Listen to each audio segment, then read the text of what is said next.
Hi guys, welcome to my YouTube channel, or welcome back to my YouTube channel if you have joined me here before. As always, it's a pleasure to have you. My name's Euan and I go by Hardback Hypebeast when I talk about books on the internet, and today I'm here for a very special video.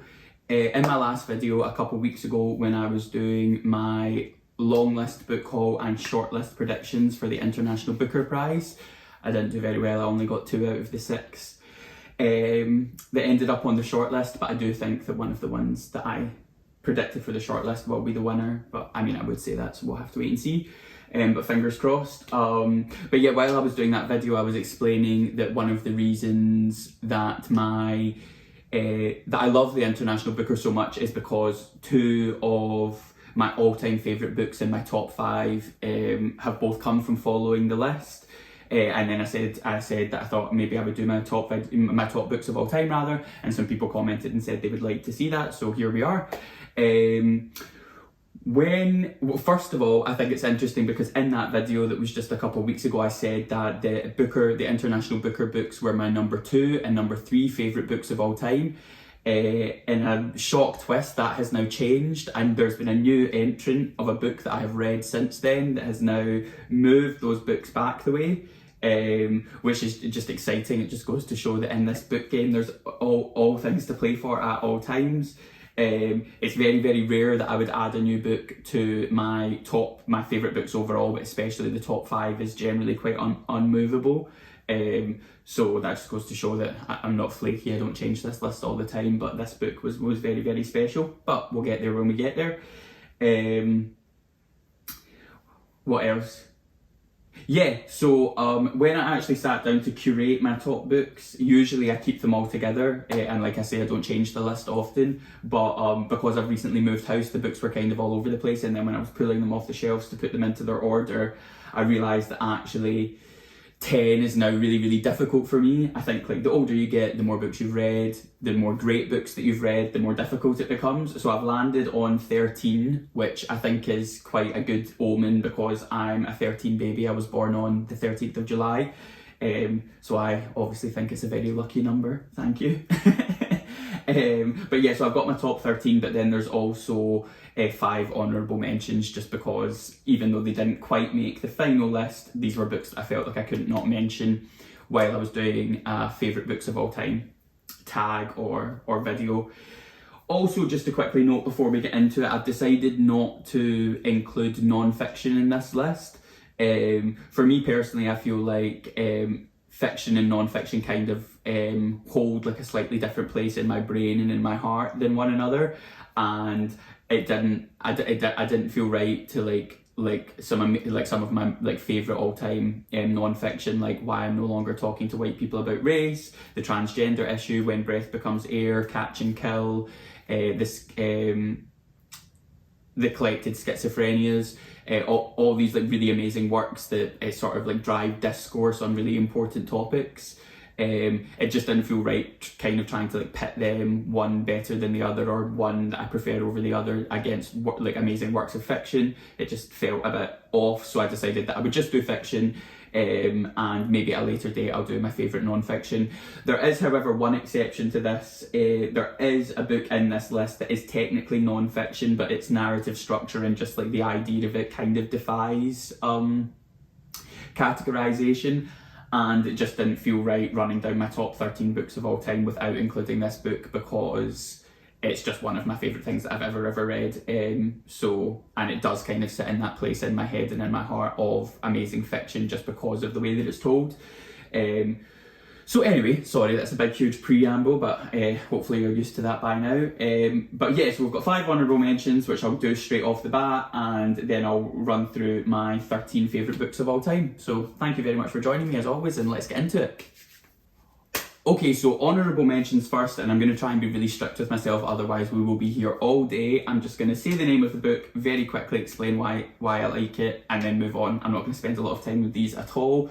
But yeah, I just felt like I couldn't not mention them. So first up, we have Bluets by Maggie Nelson. This is a collection of like little vignettes or quips. I think there's 240 of them, and they're all musings on the colour blue, but not just the colour blue, like the place that blue kind of takes in culture, in our lives, and it becomes about a lot more than that.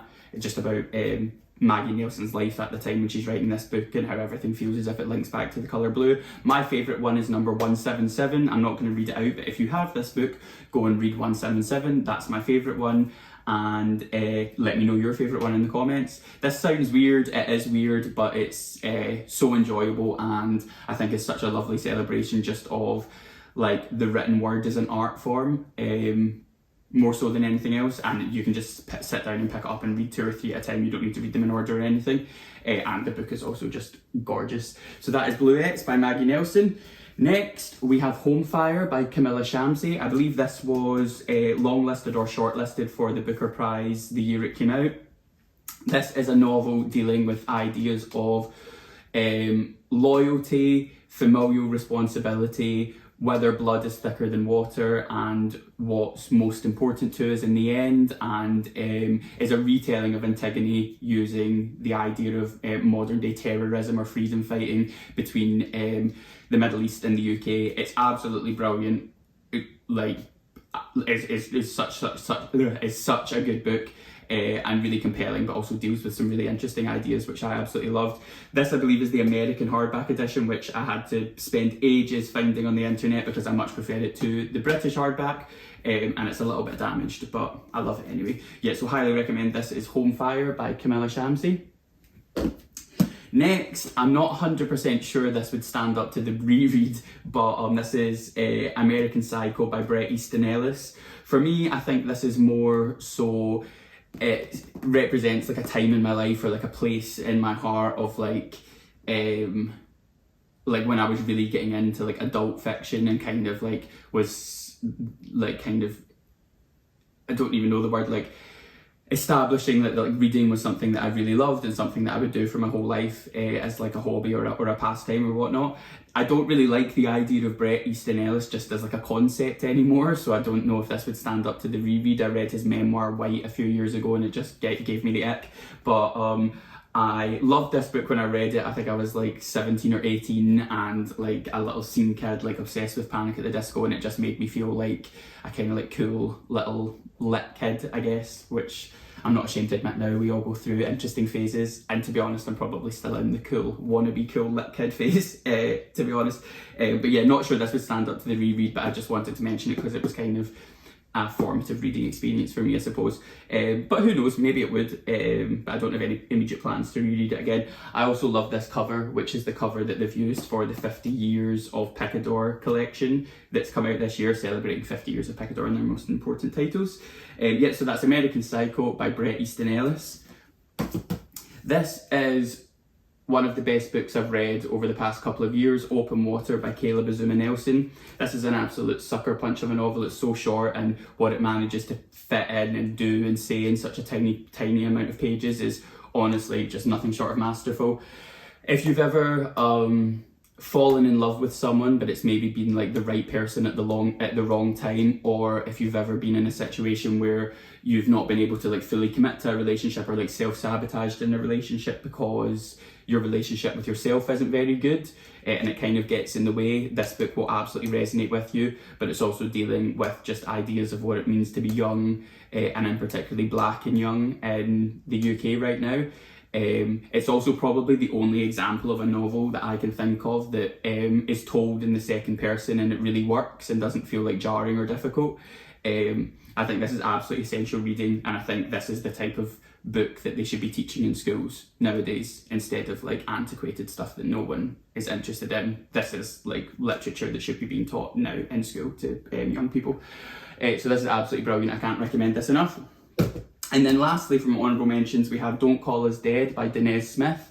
This is my favourite poetry collection ever. Even if you don't like poetry, I've always said I'm not a massive poetry buff. I'm certainly not a buff of any kind on poetry, but it's not like something I'm massively into, but the right collection on the right topics I can really enjoy. And this absolutely ruined me, but I think it is completely incredible. It's dealing with being queer, being black, and being HIV positive in 21st century America. Like dealing with like ideas of like police brutality, stigmatism, hatred within the LGBTQ community for people who are HIV positive. All like a vast array of things from Danez's personal experiences. Funny story actually about this book. I was in New York a few years ago. I was visiting for work, and I wanted to go to the Museum of Modern Art to pick up the MoMA edition of A Little Life.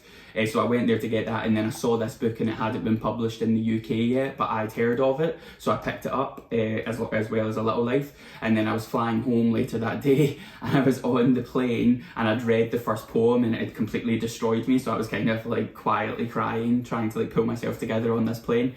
And when they came round asking me if anyone wanted any like drinks or refreshments, I said that I did, and the woman was like, "Are you okay? Like, are you sure that you should be drinking?" And I had to explain to her that I wasn't drunk. I was just completely distraught. So that was nice and embarrassing. But yeah, I can't recommend this enough. Even if you've never read a poetry collection before, I would really, really highly recommend this. I think it's such a good entry point, and it's so relevant and so just well written and powerful. So yeah, so that's Don't Call Us Dead by Danez Smith. Okie dokie, so number 13, we have The Five People You Meet in Heaven by Mitch Albom. I read this book when I would have been 17 or 18, I believe, and basically when I first went to university, I worked in River Island, and I worked in a River Island that was like on the opposite side of the city from where I was living. So I had to get a bus and then a train and then a bus to get there, so it took ages. And it was kind of like 10, 11, 12 years ago now. So it was kind of before everyone was like on their phone so much. I'm pretty sure I had a BlackBerry at the time, and you didn't have like 4G or 5G internet. So like loading a page on Facebook took forever or whatnot. So people weren't just sat on their phones all the time. So I was rushing about leaving the house, and I just grabbed this book off of a pile because I didn't want to be bored on the bus, and knew nothing about it. Wasn't my book, belonged to my mum, and read it all the way to work and then all the way back and finished it, and was just blown away by it, and it's still one of my favourite books to this day. So this follows the story of an elderly man called Eddie, and it's his 83rd birthday, and he works at a fairground on a boardwalk in America, and there's like a freak accident that happens, and Eddie sort of sacrifices himself to save the life of a little girl, a little toddler, so he dies. And then this tells the story of Eddie's journey to heaven, and on the journey to heaven he meets 5 different people from his life who, whether he knows it or not, or whether he knew it or not at the time, have had like an indelible impact on how his life turned out.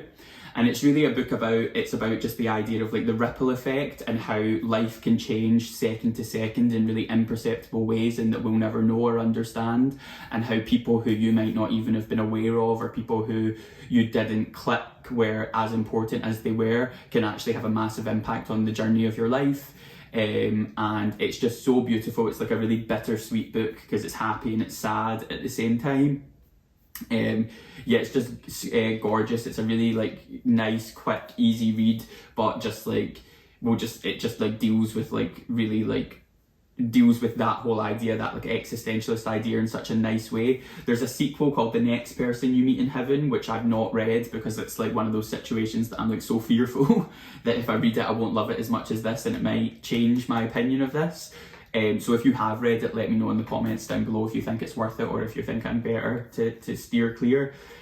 My friend Tara, actually, I think Tara watches these videos, if so, hi Tara, hello. She bought me The Tuesdays with Maury, which is Mitch Albom's other book, but I've also never read that, so I need to get round to it. Yeah, this is just a really brilliant book, and I reread it every year around January time just because it's so feel good and like fills my spirit with joy during January, where we all need a bit of that, and it always stands up to the reread. I think as well, more than anything, what part of the reason why I love this book so much is because obviously like the main theme that it's dealing with is like chance encounters and serendipity and stuff, and that's like my experience of reading the book. Like I just grabbed it off a pile running out the house one day, and I just know at that time in my life, like the type of person I was, the type of reader I was, like reading things like this. If I had like looked at the cover of this book or read the blurb of this book, it's probably just not something I would have like gravitated towards at that time. But just by chance I did, and then now it's still 10 years later, or 11 years later, one of my favourite books ever. So yeah, I think I just like that about it as well, because it's like, kind of has like an emotional component. But anyway, I'll stop gushing now. Just forewarning, I feel like this will probably be quite a gushy video because obviously all of these books have like a really special place in my heart. And it's also almost, I feel like with your favourite books, it's not always just about the fact that you love the book, it's about the scenario and the setting and the time in your life when you read it and why it mattered so much to you. So strap yourself in for a gushy video. But yeah, so absolutely love this. At number 13, that's The 5 People You Meet in Heaven by Mitch Albom. Okie dokie, at number 12, we have Flowers for Algernon by Daniel Keyes. This is, I actually read an excerpt of this in high school English and like a little like bit taken out of it, and like we did like a close reading on it and like analysed it the way that you do at high school and then apparently never do again for the rest of your life. But yeah, but I loved the excerpt of it so much that I went away and found the book and read the whole book. This book is, it follows the life of a man called Charlie Gordon, and he has such a low IQ, he's kind of, would kind of be on the cusp of being considered disabled. He's not really able to like look after himself properly. He's not able to communicate effectively or form relationships with people because he just finds it so difficult to communicate. Because his IQ is so low and other people find it difficult to communicate with him, which leaves him feeling really isolated and lonely. And just as if no one really understands him and he doesn't have anyone in his life that really cares about him. So just right off the bat, you feel so much sympathy for him. Because he's a really good person as well. You can tell that he's a really, really good, kind-hearted person. So you're just like immediately on his side rooting for him. And he's working as a janitor, and then at the same time there's this group of scientists that are doing experiments on groups of mice to see if they're able to increase the IQ of these mice. And they have success with a group of mice, and in particularly one mouse called Algernon, and the mouse's IQ goes through the roof. Like their cognitive function is like insane for a mouse. They're able to solve all these really complex puzzles, and it's just absolutely clear that their IQ has like skyrocketed. Funnily enough, this book always reminds me a little bit of The Green Mile, because if you've seen that movie, it's also kind of centres around like the idea of like something supernatural or superhuman happening to a mouse, which is like very niche, but apparently something that I'm quite into. In like a book sense, just to be clear. But yeah, so then off the back of the fact that the experiment is successful, they decide to move it into human trials, and Charlie is selected to be the first human subject. And again, the operation or the procedure is successful, and you sort of chart Charlie's IQ as it begins to rise. What's so brilliant about this book is it's told as a series of progress reports written from Charlie's perspective. So you can see right from the beginning with like the way that, like his language and the way that he's written, that he finds it very difficult to communicate effectively. It's sometimes difficult to work out what he's trying to say. His spelling's very poor, his punctuation's poor and stuff.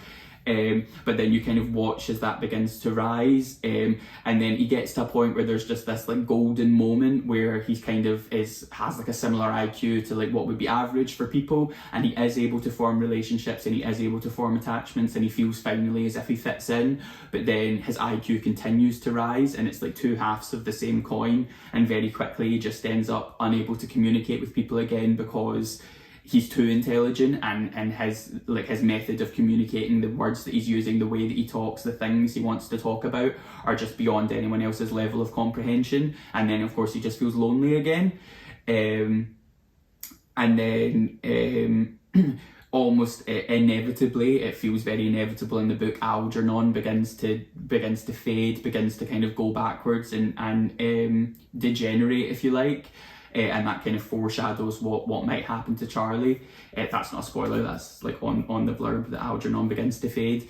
And then it kind of just becomes about that, and it kind of almost becomes about the idea that the only being in the world that can really understand Charlie, or that Charlie can actually have an affinity with, is Algernon, because they've been through the same thing. This book will make you cry. Just be forewarned, straight up, it will make you cry. It's heart-wrenching, but I just absolutely love it in the best way. It's just such like an amazing look at the idea of loneliness and the idea of like fitting in, or like why there's so much pressure to fit in, or how society just in general isn't very good to people who are neurodiverse or don't fit the mold. It's just a beautiful book, and yeah, I just absolutely love it. It just has such a special place in my heart. So that is Flowers for Algernon by Daniel Keyes. I think this is quite, not an old book, but I think it came out, yeah, it was published in 1994, so it's almost as old as I am. And yeah, it's just heartbreaking and brilliant, as it says on the front. I'd love to get my hands on a hardback edition of this. If anyone knows where I could get one, if one even exists, let me know. That would be brilliant. But yeah, highly recommend, of course, as with all these books, but I'm sure I'll say that every time. But Flowers for Algernon by Daniel Keyes. So the next couple of books are more so, obviously, in their own right, they stand alone as amazing books that are deserving of their place, that I absolutely love. But I think also on top of that, part of the reason why they're included here is because they represent like my entry point into like a new subgenre, or a new like group of authors or whatnot that I really love, that have become a favourite, and these were like my entry points into those genres. So first of all, we have My Year of Rest and Relaxation by Ottessa Moshfegh. This is a much loved book, of course, like a darling of Bookstagram. But for me, this was very much like my entry point into like the contemporary Sylvia Plath genre, like eccentric, unhinged, unreliable, unlikable female narrators that have a lot going on. Which is like a much loved genre of mine now, like Melissa Broder, Hallie Butler, Sigrid Nunez a little bit to a certain extent, and those types of writers are like a big go-to for me now, and this was my kind of introduction to that genre. I just love Ottessa Moshfegh overall, but this is definitely my favourite so far. Although I've got the proof of her upcoming novel, Lapvona, but I've not actually had the chance to read it yet, just because I've been busy reading prize lists and stuff. But that's actually apparently meant to like break the mold a little bit, and it's kind of moves away from this like sad girl summer genre, and it's the main character isn't female, and it's set in like the Middle Ages, I believe. So I'm very keen to get to that and see what she does with that whole new kind of paradigm. But anyway, this book tells the story of a young woman living in Manhattan in the year 2000, and her parents have both died away, but she's like passed away. But she's a trust fund baby, so she's inherited more money than she'll ever spend in her life. Everything is provided for her, so she doesn't really have anything to worry about, but kind of almost because of that, she's completely disillusioned, depressed, disenfranchised, doesn't really have anything to live for. But you don't feel sorry for her at all, because she's also just not nice. She's horrible to the people around her, even the people that you can kind of tell are trying to offer her support.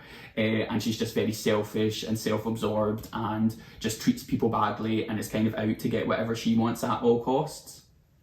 Like total narcissist.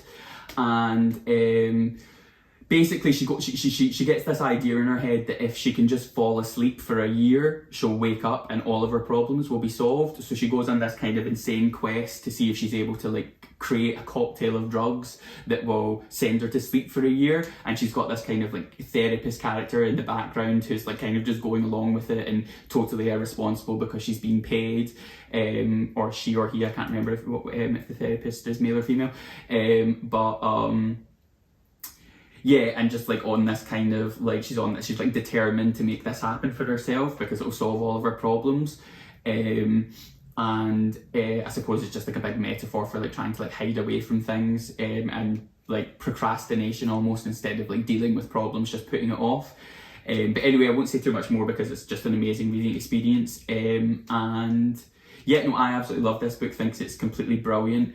Also, there's something that happens at the end of this book. It's not really a twist because it doesn't really hold much bearing on like the rest of the narrative, but like I know a lot of people found it quite jarring, but there's something that happens like right at the end of this book, and I personally thought it was brilliant. I think it's like such a good like symbol for like how like irrelevant all of the main character's problems were, and kind of how self-absorbed she is, but also it kind of sets it in its place in its time, and also what happens kind of represents like a watershed moment in global culture. Like there's very much a before and an after that moment, and for the character as well, the kind of idea is that there's like a before and an after. So yeah, no, absolutely love this, highly recommend it. It's like dry, it's dark, it's twisted, but it's also like funny and making like a lot of like subtle social commentary on like nihilism and existentialism and kind of what does someone have to live for if they've already been given everything, and like kind of what that can look like. So yeah, highly recommend. Also has a brilliant cover. So that's My Year of Rest and Relaxation by Ottessa Moshfegh. Okay, next, I think this is number 10, and again, this is kind of representative of my first entry point into like a subgenre or a specific genre, and that is Margaret Atwood's The Handmaid's Tale. Obviously a book that needs very, very little introduction, but I think if I had to pick a genre beyond just like contemporary fiction that was like my favourite, sorry, some water pouring in the background. I think if I had to pick like a genre beyond just contemporary fiction that's like my go-to genre, it would be speculative dystopia, and this was kind of my first entry point into this. I think I read this book for the first time when I was like 14 or 15. So obviously people know what this book is about. There's like a kind of religious cult or a religious sect that's kind of become the main regime in what used to be called America and is now called Gilead, and essentially it's quite vague on like the world building is very good in this book, but it's very of the moment, the world building. You don't learn too much. It's quite vague on how you've ended up there. But kind of in the background it's suggesting there's been some sort of climate catastrophe which has rendered quite a lot of people infertile, but also alongside that there's been like a breakdown, or what the regime believes to be a breakdown on people's like morality and responsibility. So even fertile people had kind of stopped having children because for like selfish reasons, but because people wanted to live their own lives and it's expensive and blah blah blah. So it's kind of a commentary on that, and that's my take on it anyway. So basically in this new regime, young women who happen to still be fertile are taken and given to people high up in the regime and their wives, commanders within the regime and their wives, to basically bear children for them against their will to continue the regime. And the whole thing is very like surveilled. It's very 1984, like there's no freedom of thought, no freedom of expression. Unless you toe the line, you'll be killed. And it's very like suffocating and claustrophobic, and it follows the life of the main character. It's a woman called Offred, but her name used to be June, so the women, the handmaids, their name is Of, and then the man they've been given to, so Offred, of Adam, of Euan, if it was me, heaven forbid, which I think is really interesting. So yeah, everyone knows what this book is about essentially, but it's just one of the best speculative dystopias to this day that I've ever read, and yeah, it's just like such like it's like the gold standard of that genre. I'm just a Margaret Atwood fan overall as well. I think she's a brilliant writer and a brilliant poet, and yeah, just love everything about this book. I also love The Testaments, which was the sequel that she brought out like 30 years later. Lots of people didn't like it or were like, oh, it's so unnecessary, just leave it alone, it doesn't need a sequel. And quite a lot of people, I feel, think that she wrote the sequel because she was worried like losing control of the narrative because of the TV show that had been agreed to, and the TV show goes beyond the end of this. So I think she probably wrote The Testaments, which is set like 50 years after the end of this, to make sure that she got to end the story, which I can understand and respect. So yeah, no, I really enjoyed The Testaments, but I don't think it deserved to win the Booker Prize in tandem with Bernardine Evaristo for Girl, Woman, Other. I think Bernardine should have won it just on her own. I just don't think The Testaments kind of had the merit to win the Booker Prize. It's a good book, but it's not that good. And also just kind of annoying that like the first black woman to win the Booker for such an amazing book had to win it in tandem with someone else. It just annoys me, but anyway. But yeah, no, so another thing that I absolutely love about this book is I read an interview, or I watched a video, I think, with Margaret Atwood, and she basically said that, so when this was written in 1985, and when Margaret Atwood was like coming up as like the new voice in publishing and like the global literary scene, obviously like that industry was very gatekept by straight white middle-aged men at the time, and they kind of viewed her as a threat, and were very critical of her work, and kind of out to discredit her and whatnot. And she obviously had to, it's like that, like she was having to work twice as hard like to get half as much credit type thing, because she was a woman at this time in publishing.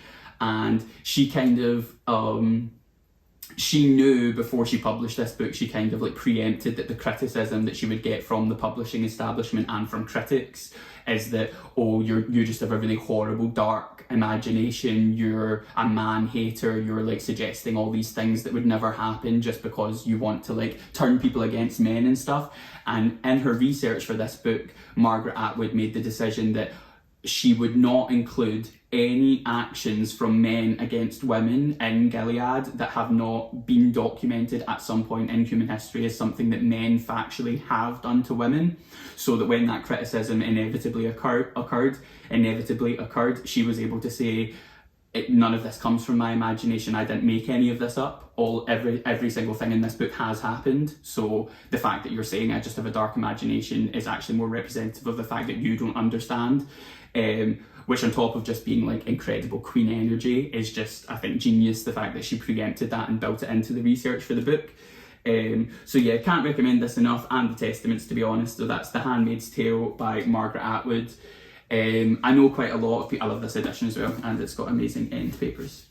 I know obviously like quite a lot sometimes when a book's like that, it's like, oh, the ship has sailed, I've not read it, and like everyone goes on about it, but I think that one is really worth it, especially if you do like speculative dystopia. If you've not read that, I highly recommend. Okay, so up next we have My Policeman by Bethan Roberts. This is about to be turned into a movie. I think it's got a slightly different name, which stars Harry Styles, which I'm not over the moon about because I don't really like him and I don't think he should be playing the main character in this movie. But anyway, I know lots of people love him, but that's just personal opinion. But anyway, this book, I think more than anything, this book has such a special place in my heart because it has changed my entire thought process, or just the entire way I thought about a specific time in history. So this is told from two perspectives. It's set in 1999 and told as a series of letters that a woman is writing to a man, and initially you don't really know who she's writing to or why, and then the other perspective is told in 1950s Brighton from the perspective of a man, and then as it emerges you realise what's happening. It's a love triangle between a wife, her husband, and her husband's gay lover, who is the true love of his life. So she's writing letters to the gay lover, and then the section set in 1950s from the perspective of the gay lover. So the policeman is like the main character in this book, but you never hear from his perspective. It's all just focused on him from these two people who are in love with him's perspectives. And it is so brilliant. And the reason why this is so brilliant to me is because I'd never really considered, like, back when being gay was illegal and it was like a punishable crime, but also just societally like totally not acceptable. Obviously whenever I used to think about that time, I would just have so much like sorrow and sympathy and empathy for the gay people and like how their lives had been taken away and they were having to live in secret and stuff. But I'd never really considered that like the unintended victim, or like the hidden victim in the background of that, was all of these like spouses, like these like wives and husbands that gay people would marry just so that they could pass or hide in society without arousing suspicion. And the fact that like there will inevitably have been so many marriages that like these people's like lives ended up being like a lie and a secret because they realised that their husband or their wife were gay and were probably engaging in extramarital affairs with the person they really wanted to be with, but that everyone in that situation is just trapped by society, and how even if it did come out, it would still be shameful for the not gay person. Do you know what I mean? So they couldn't just leave if they found out that their partner was gay and having in love with a same-sex person or whatnot. They wouldn't be able to just leave. I just never really considered that before. It just never really like dawned on me that like on top of like all the gay people being victimized, obviously, and being subjugated, there's this like hidden victim as well whose life has become like ruined and a lie by all these like archaic and stupid laws. And it just does such a good job of painting that picture and like the intricacies of those relationships, and like in particular the woman's relationship with her husband's gay lover. It's just so powerful. Also, it's just so beautifully told and it's so vivid. Like the picture it paints of 1950s Brighton is just unbelievable. And I quite often say that I'm not the biggest fan of historical fiction, but this like completely breaks that rule for me. Obviously, it's in my favourite books of all time. And yeah, I think I just love this book. It's so well told, it's so compelling to read, but I think more than anything, it's one of these things that just completely changed my opinion or my outlook or my understanding even of like a place and a time and a kind of like part of history and part of our society in the past that I just never really considered from as nuanced a perspective as I probably should have. So yeah, I cannot recommend this book enough. I love it so much. I definitely will watch the movie, but I would absolutely implore everyone to read this book before the movie comes out if it does sound of interest to you, because it's such an incredible reading experience, and I think it would be a shame to miss out on the reading experience before you kind of see how they've adapted it, because the way that it's done is really clever in this book. So that's My Policeman by Bethan Roberts. Okay, so next we have Iain Banks's The Wasp Factory. This is another one that has a really special place in my heart, because this is the first book that I ever read that was definitely for adults, if that makes sense. Like when I got to the end of the book, I was kind of like, yeah, that was definitely not for children, because obviously you get some books that are written for adults, but in terms of subject matter and whatnot, if a child read it, it wouldn't really be a big deal. This is not that. This is definitely not a book for children.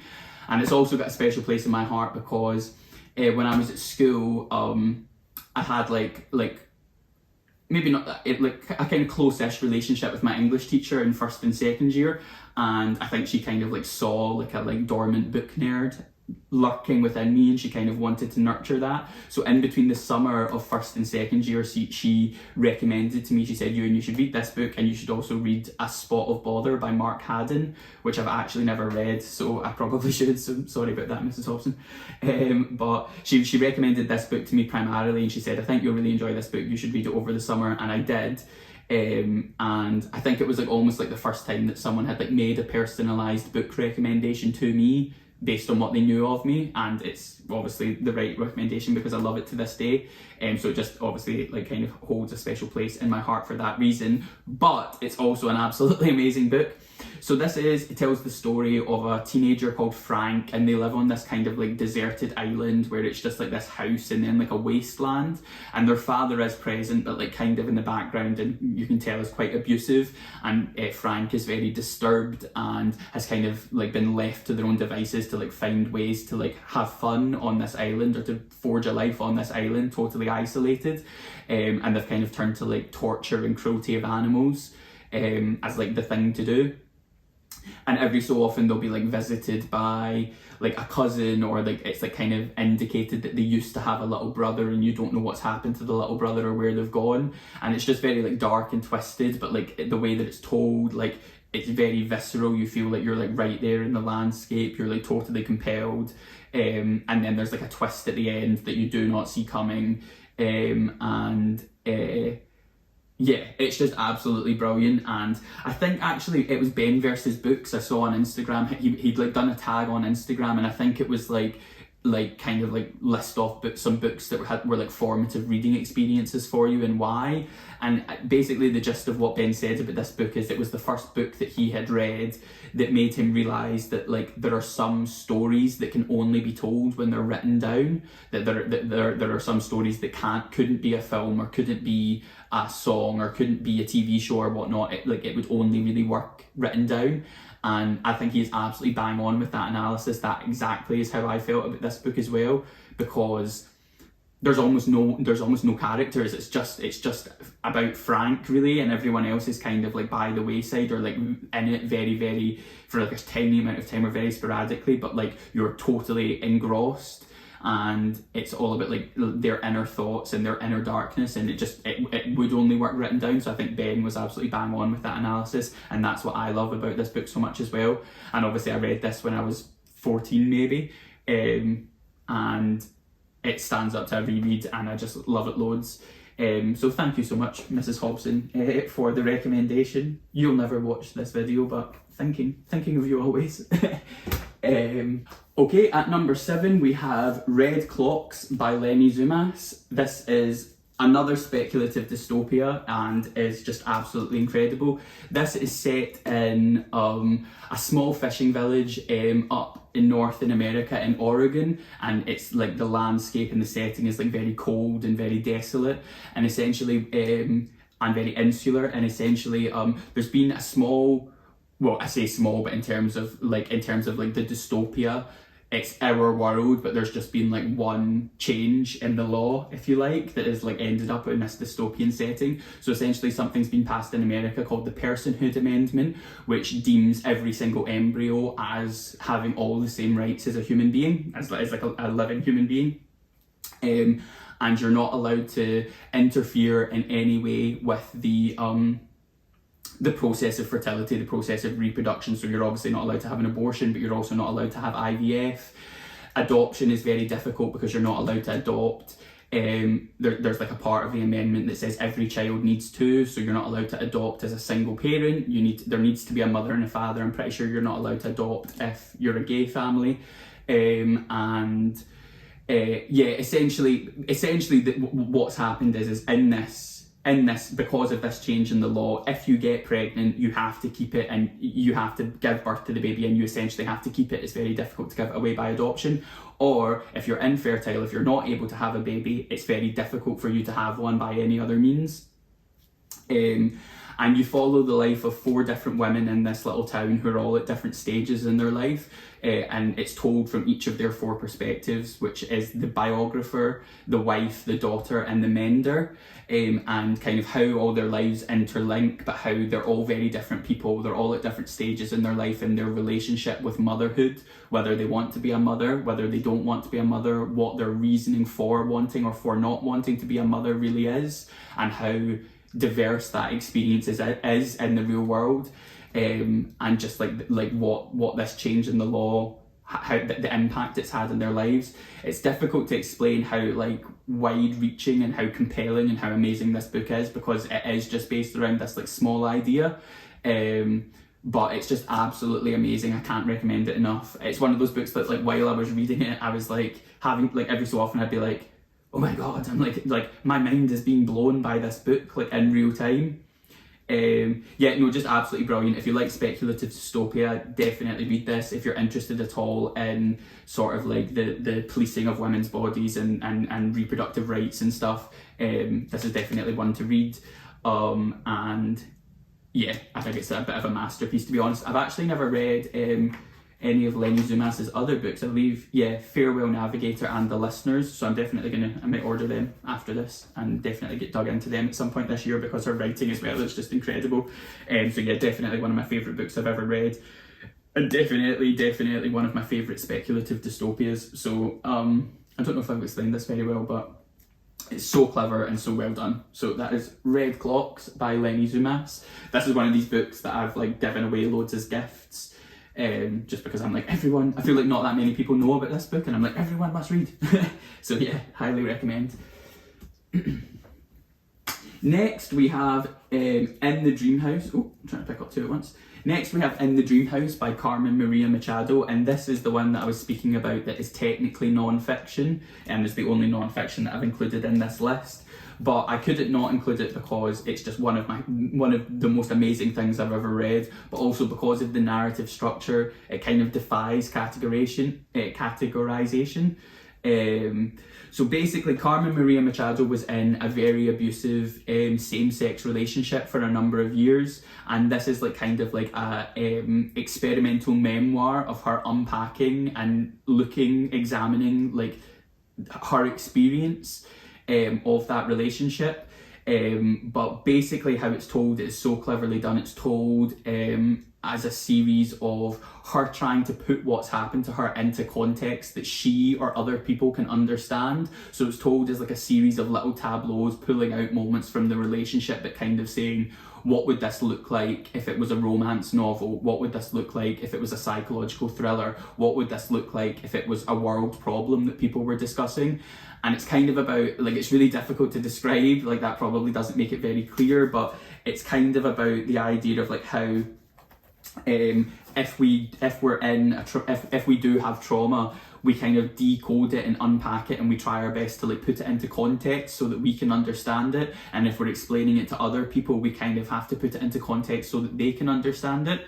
There's one that's my favourite one ever that is just on its own, just as like a little piece of writing, is one of the best things I've ever read, called The Dream House as Queer Villainy. So if you have this book, go and find that one and read it. I think it's absolutely incredible.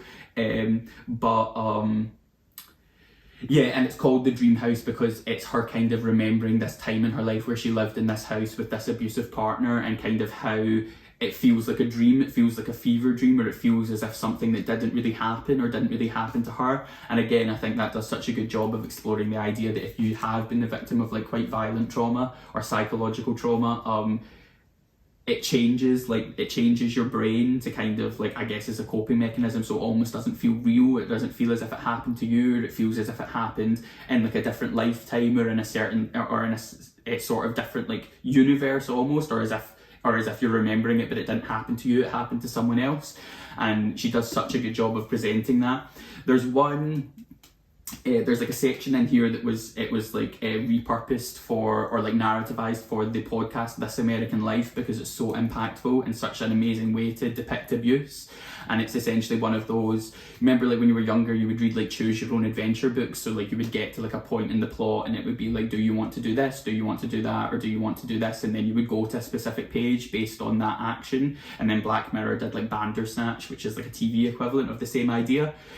There's a section in this book where it's the dream house as a choose your own adventure, and it does such an amazing job of showing how if you're in a relationship with like a coercive narcissistic abuser, no matter what you do, no matter how hard you try to appease them, no matter how hard you try to avoid the abuse, you don't have any options. The abuse is going to happen one way or another, because it's not really about you, it's about the abuser, it's about them wanting to abuse rather than something that you've done. So no matter what decision she makes, no matter what decision you as the reader make to try and get her out of the situation, you always end up back where you began. And there's just no avoiding it, and it is like so visceral and so powerful. And in This American Life podcast, they do such a good job of like kind of adapting it for the radio. This is absolutely incredible. This is the type of book that I could talk about for like an hour and a half and still not really make any sense. It like defies explanation, but it's one of the best things I have ever read. And also just one of the best explorations, I think, of like when we think about domestic abuse or domestic violence. It's very rare that we focus on same-sex relationships, because that's just not like the global narrative of the idea, because the sort of like physical power imbalance between a man and a woman is just considered much more pronounced than between a woman and a woman, and a man or a man and a man. And this is just an amazing exploration of the fact that that's just not the case. Abuse can happen in any relationship. And yeah, I just cannot explain how much I need everyone to read this book. It's incredible. Yeah, it says here, a wildly innovative memoir of love gone bad, In the Dream House traces the full arc of a harrowing relationship, struggling to make sense of how what happened to her shaped the person she became. Each chapter views her experience through a different narrative lens as she holds up the event to the light and examines it from different angles. It's just so clever, and it's one of those books I'm like, how did you even have this idea? How did this idea come to you? Because it's like, I don't want to use the word esoteric, because it's like so like on another level intellectually, but it's not in a way that makes it difficult to read. It's just like, how did you come up with this idea? Because it's so brilliant, but so specific and so niche, and how does it work so well? But anyway, I'll stop gushing now. This is absolutely incredible. I could not include it. That is In the Dream House by Carmen Maria Machado. Okay, so I think we're into top 5 now. So I think, like I've said loads of times, like the more you love a book, the more I find it difficult to talk about it. So I feel like I'm probably about to get into like ranting territory. So just go with it. Hopefully what comes across is the fact that I just really love these books. So at number 5, and this actually was my number 1 for a really long time. This was my favourite book of all time for a really long time. That is Invisible Monsters by Chuck Palahniuk. This is the remix edition, which I'll explain in a minute. But Invisible Monsters basically tells the story of this beautiful young model who kind of has everything going for her. She has this like champagne lifestyle. Everyone wants to be her friend. Everyone wants to be her boyfriend.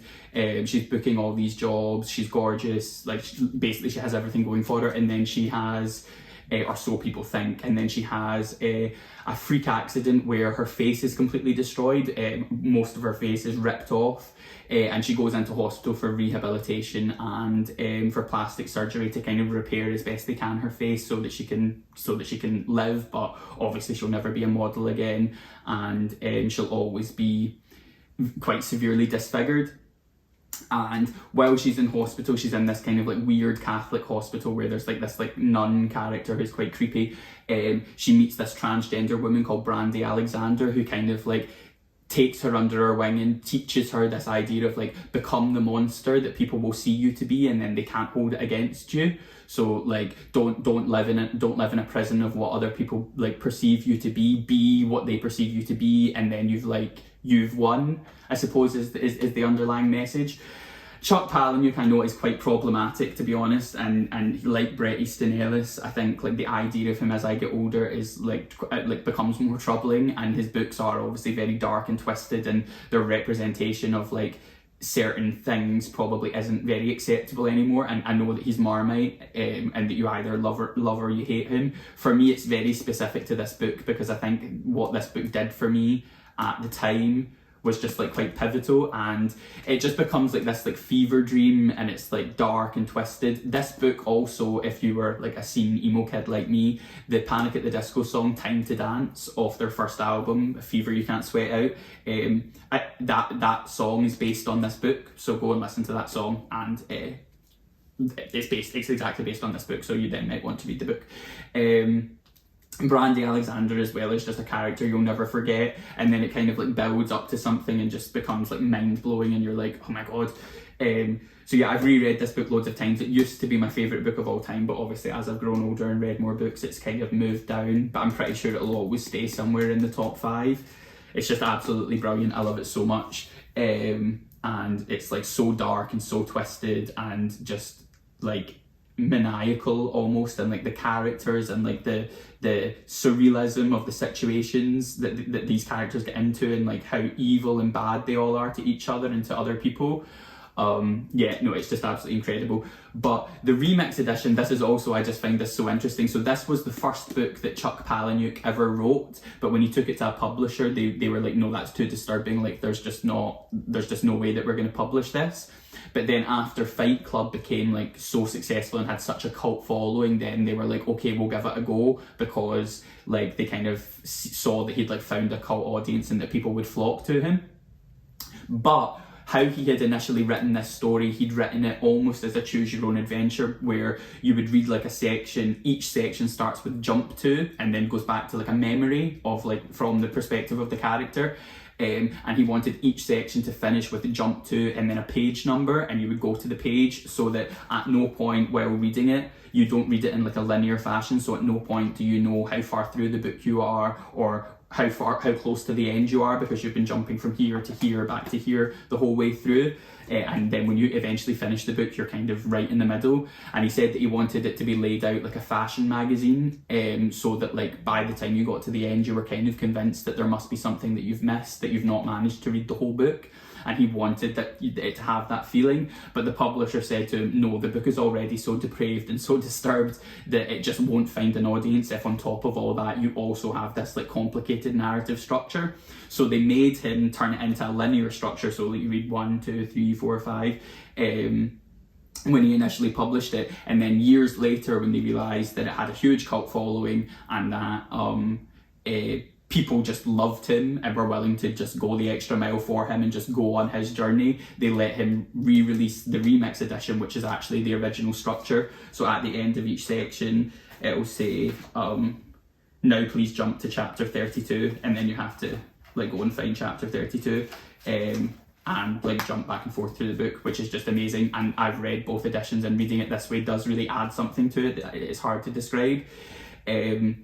This is one of those books, has a lot of trigger warnings, so I'm careful who I would recommend it to, but it's one of my favourite books of all time, and I think it's definitely Chuck Palahniuk's best, and which says a lot because it was the first book he ever wrote. So I sometimes find with authors that are quite prolific, if you read their debut, that's when you really see who they are, because that's the book that like encouraged them to write a book. That's the one that they needed to get out of them first. So that is Invisible Monsters by Chuck Palahniuk, and this is the remix edition, but you can still get both. Okay, at number 4 we have Drive Your Plough Over the Bones of the Dead by Olga Tokarczuk, which won the International Booker Prize in... what year did it win? In 2018, this one? I would have thought it would have been before that, but yeah, no, it must have been. So it's translated by Antonia Lloyd-Jones from the Polish, and it won the International Booker Prize, yeah.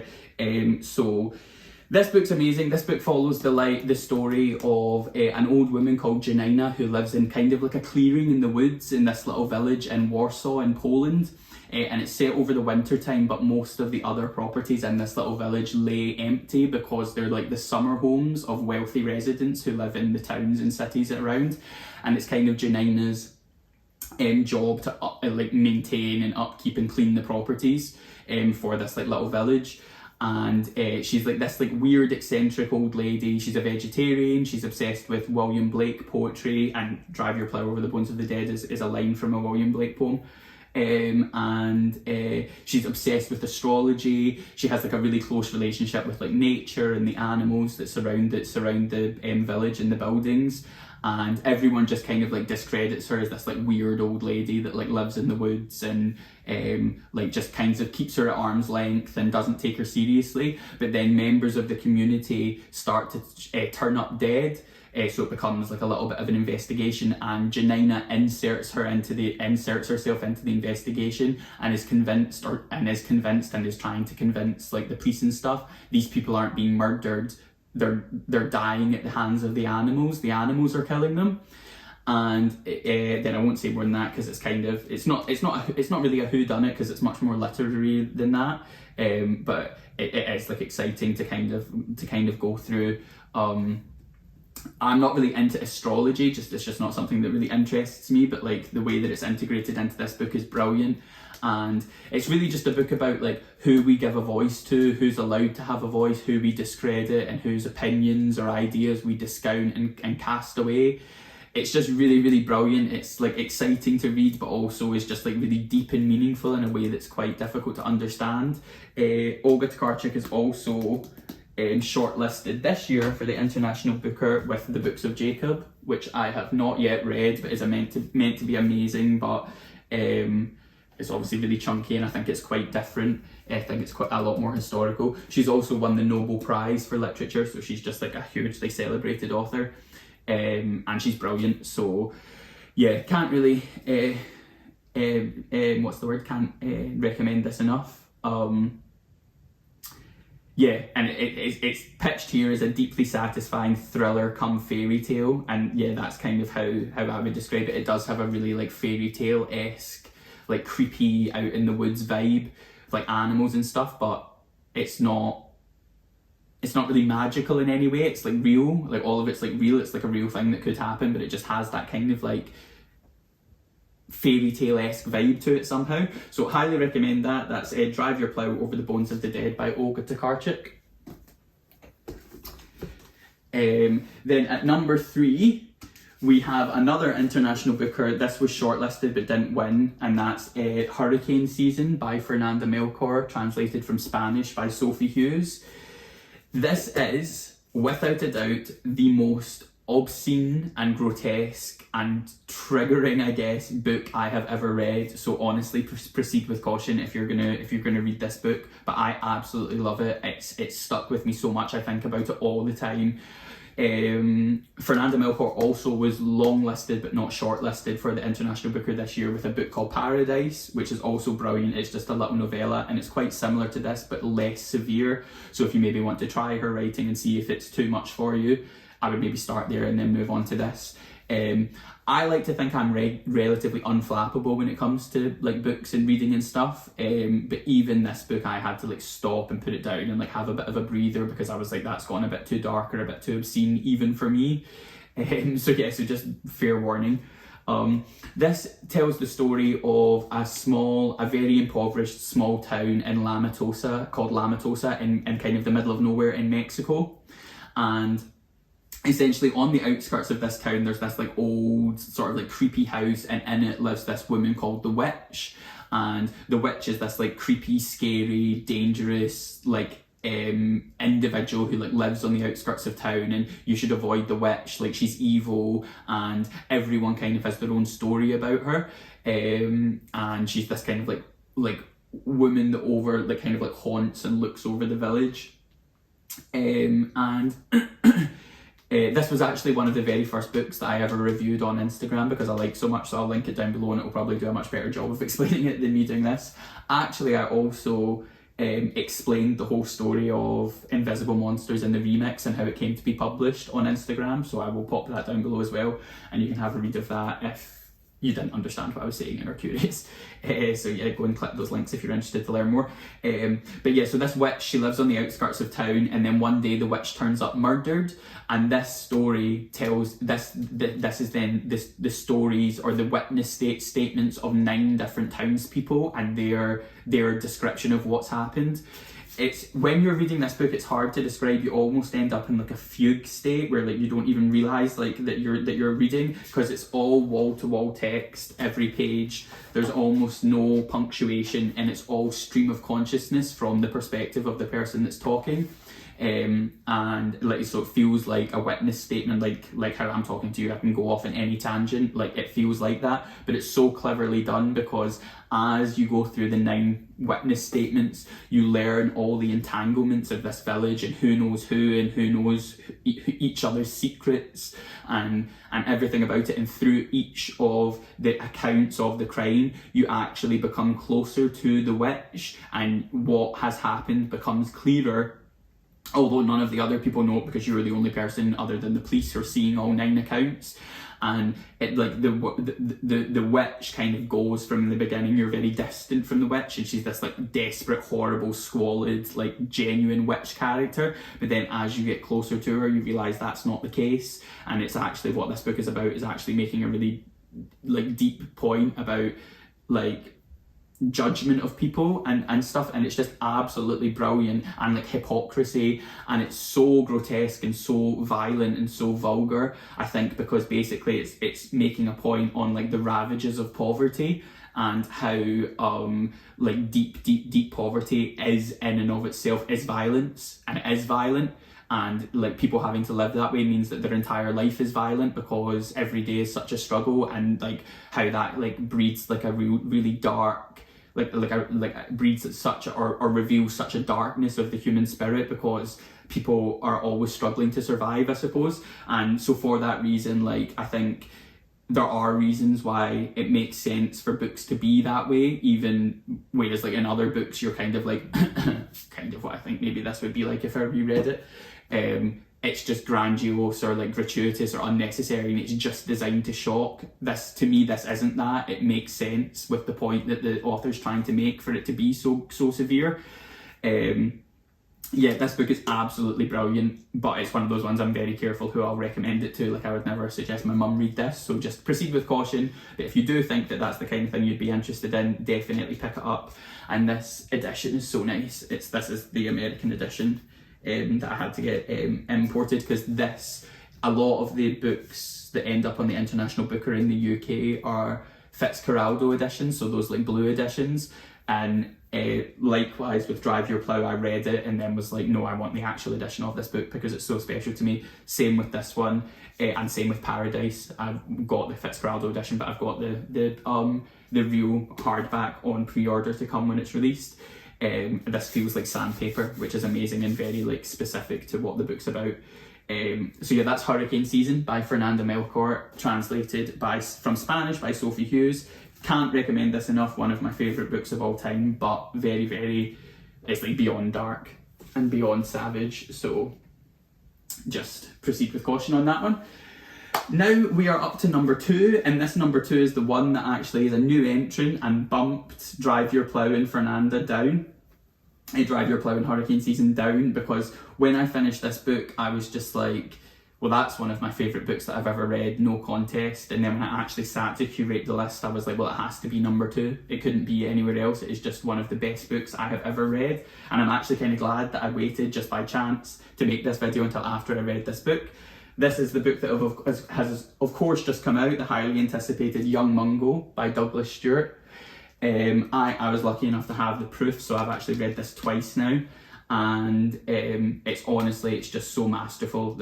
I almost feel as if I'm not ready to talk about it because it's just glorious. It's difficult because I think I'm predisposed to love this book because it's about two teenagers, gay, in Glasgow, growing up in the 90s. I was born in the early 90s, gay in Glasgow, so I know these characters, I've met all these people, I've been to all these places, so it just feels like chapters from my own life. I have a lot of shared experiences with some of the characters. But it's also beyond that, and like with Shuggie Bain, I obviously loved Shuggie Bain as well, but it's found international footing because even if you're not gay, even if you're not from Glasgow, even if you're not directly, like, viscerally attached to this book, it's just incredible. You follow the life of a young Protestant boy called Mungo who lives on a council estate in the early 90s in the East End of Glasgow, and he is he knows that he's gay, but he's not really put words to it yet, or he's not really admitted it to himself yet. And he's kind of been forced to perform masculinity because that's just the environment that they live in. His older brother Hamish puts a lot of pressure on him because he's like a leader of a gang, and his mum's kind of drunk and absent and kind of flits in and out of his life, and he's 15, so it's very coming of age. And then he meets a boy called James, who is a Catholic boy who lives in the other scheme just across the road, and then against all odds they kind of fall in love, and it's about them dealing with that, navigating that, trying to find a way to escape, to be together, but like societal pressure and family pressure kind of keeps them standing still. This is heartbreaking, it's poignant, it's violent, it's tragic, but it's also so beautiful, and it's just honestly one of the best books I've ever read in my life. I cannot wait to see what Douglas Stewart does next. Last week I was at, the night before the book launched, I was at an event where Douglas Stewart was speaking, and I asked him if he was ever going to write a book about maybe a relationship between a young gay boy and his father, because he's never done that before, and he kind of indicated that yes, so I'm very, very excited to see that. Even this photo, the cover is incredible, and the cover all came from Douglas when he submitted the book to his publisher. He said, I want this famous photo by Wolfgang Tillman. It's called The Kiss, I believe. Wolfgang Tillman, it's called The Kiss. He said, I want it to be this, and then they approached his estate and managed to get it, and that's quite rare because usually the art department of the publisher is more hands-on with deciding what it is because they know what will sell. But I think that just speaks so much to Douglas's genius and the fact that he knows exactly the story that he's telling and how he wants it to feel. I don't have enough good things to say about this book. It's absolutely incredible, and it's going to stay with me forever. And like I say, I've read it twice and I want to read it again already. And if you like Shuggie Bain, you will absolutely love this book. I love Shuggie Bain, it's 10 out of 10 for me, but I think this just resonates slightly more with me because it maybe just speaks a little bit more to my personal experiences. And this edition is also signed and dedicated to me, which is lovely. It says Euan, Southside Forever, Douglas. And I grew up on the south side of Glasgow, so that's why. But yeah, read this book, guys, honestly. It's just absolutely brilliant. And then last but certainly not least, of course, this is my number one book of all time, and I know this is a little bit divisive. You either love or hate this book, but I absolutely love it. My number one book of all time, I think will probably be my favourite book forever, is A Little Life by Hanya Yanagihara, and this is also dedicated to me, which is lovely by Hanya. This is my American edition, American hardback edition, but I literally have every edition of this book going, including the MoMA edition from New York I mentioned earlier. So obviously I know this is quite a divisive book. People either love it or hate it. I absolutely love it, of course. I won't go into too much detail about what it's about because people know, but basically you follow the lives of four college young recent graduates, Jude, JB, Willem and Malcolm, and four friends, and it charts their relationships and their lives over 20, 30 years after they graduate university. But really it's mostly about the main character Jude, and you learn all about his background and where he's come from as well. This book is heart-wrenchingly sad, very, very difficult and traumatic, but actually, quite ironically, I never describe this book to people as a dark book. I actually don't think it is very dark. I think there's a deep-seated sadness and there are dark elements to it, but I think more than anything, it's actually really beautiful and light and lovely, and it's all about our relationships and the importance of our relationships and friendship, and like the idea of wishing someone could see themselves the way you see them. And but it is very sad, which is why people, I think, take a bit of issue with it. I obviously love this book so much, so I will always defend it to the bitter end. And while I obviously completely respect people's right to like what they like and not like what they don't like and whatnot, I do sometimes take a little bit of like issue with, like, I think a lot of people's criticism of this book is that they say that they think it's like trauma porn, or it's like unrealistic because it's how can so many bad things happen to the same person? I don't agree with that whatsoever. I think this book does such an amazing job of presenting the cycle of abuse and the idea that we accept the love that we think that we deserve, and how if you have deep-seated trauma or you have been abused, particularly as a child, you're then more susceptible to abuse later in your life, because that's what love looks like to you, which is just unfortunately the case. So I do take issue with the idea that people are like, oh, it's trauma porn, or that's so unrealistic, because actually it's not unrealistic in terms of the fact that if you are, like, abusers are very, very good at identifying people who have been abused previously and are more likely to accept abuse again for that reason, which is obviously horrific. So I take issue with that. And then I also take issue, my second kind of point is that in all of the interviews when Hanya talks about this book, she says that she wants it to be a melodrama. She wanted it to feel like heavy going and difficult, and she wanted the whole time for it to feel inevitable and for the reader to always want there to be a different outcome, even though we always know it's only going to end one way. And I think for that reason she's done such a good job here. On like a personal level, I actually have the main character Jude's name tattooed on the back of my head, so it's that deep for me, guys. I'll show you the tattoo one day. My hair's too long at the moment. Personally, this book actually completely changed my relationship with suicide, how I thought and how I felt about suicide. I think when I was younger, I definitely like swallowed the narrative that like to commit suicide is like selfish or shameful in some way, and I totally don't think that anymore. And this book did a lot of that work for me, of like unpicking like the ideas why I thought that.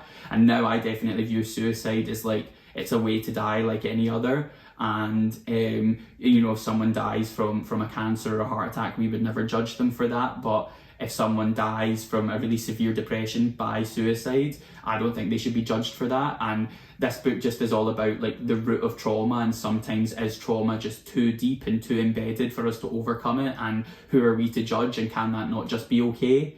I absolutely love this book. I think it's a complete masterpiece. I wish there was more of it. It's 700 pages long. I'm going to see the Dutch stage adaptation of it at the end of Edinburgh Fringe this year, and I can't wait.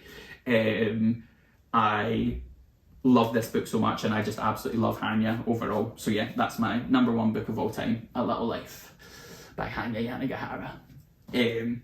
Also, just interestingly, so this, Hanya's third novel, To Paradise, came out in January of this year, and then Douglas's Young Mungo had just came out just a few days ago. Shuggie Bain won the 2020 Booker Prize, and A Little Life was shortlisted for the 2015 Booker Prize, and I think this year it'll be these two battling it out on the shortlist to win. I would be very shocked if one of these two doesn't win the Booker Prize this year. Obviously could be wrong, that's just my prediction, but this is absolutely masterful as well. And obviously if I had to pick between the two, I would pick this one because it's had such a profound impact on me, but every single book that Hanya Yanagihara has written is a 5-star read for me. To Paradise and The People in the Trees are both absolutely incredible books. And to be honest, if I was I decided only to stick to one book per author in my list, otherwise we would have ended up with like my top 25. But to be honest, if I was doing that, all of Hanya's books and Shuggie would also be in this list as well. Just both incredible writers. So yeah, sorry, just a little bit of a Booker Prize prediction aside there, because this video isn't going to be long enough as it is. But there we go.